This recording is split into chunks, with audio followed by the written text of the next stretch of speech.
ঠিক আছে, ফ্যামিলির জন্য পরিবারের জন্য কিছু নিয়ে আসি, সেটা যদি এরকম চুরি হয়ে যায়, আসার সময় ভোগান্তি হয়, যাওয়ার সময় ভোগান্তি হয়, ইমিগ্রেশনের সার্ভিসটা বরাবর দিতে হবে। আর দুয়েতে আমরা যে সম্মানটা প্রাপ্য, যে সম্মানটা আমাদের দেওয়া উচিত। আগের থেকে অনেকটা ভালো, আলহামদুলিল্লাহ আগের থেকে অনেকটা ভালো এখন সুযোগ সুবিধা আছে। প্রবাস জীবন তো ভালোই, টাকা কামাই করলে সবই ভালো। ফ্যামিলিকে যখন ইনকাম করে দিতে পারবা তখন এটা ট্রু। ইনকাম করবা, ফ্যামিলিরে দিতে পারবা, ভালো থাকবা, নিজেও ভালো থাকবা, ফ্যামিলিকেও ভালো রাখবা। প্রবাস জীবন কষ্টের নাই, টাকা ইনকাম করলে সবই ভালো। মনে করেন আপনার এম্বাসিতে আসার পরে, ঠিক আছে, যেমন সঠিক যথাযথভাবে যে সার্ভিসটা আমরা পাওয়ার প্রাপ্ত, সেই সার্ভিসটা আমরা ঠিকমতো পাই না, এটাই হলো বড় সমস্যা।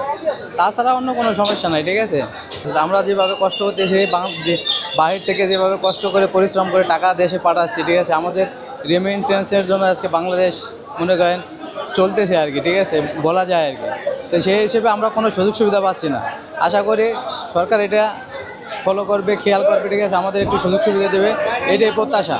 তাছাড়া বিদেশের অন্য কিছু আশা করে না। সার্ভিসটা ইমিগ্রেশনের সার্ভিসটা বরাবর দিতে হবে। আর দুয়েতে আমরা যে সম্মানটা প্রাপ্য, যে সম্মানটা আমাদের দেওয়া উচিত, সেই সম্মানটাই আমরা চাই, অন্য কিছু চাই না ভাই, এটাই আশা।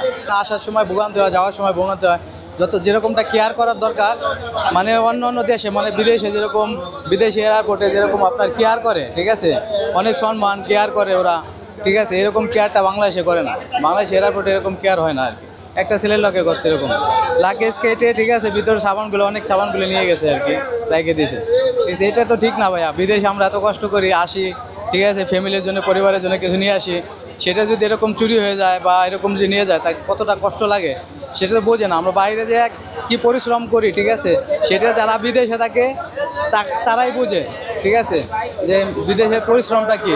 মা বাপ, পরিবার, আত্মীয় স্বজন সব কিছু ফেলাই দিয়ে আজকে বিদেশে এত কষ্ট করতেছি, ঠিক আছে।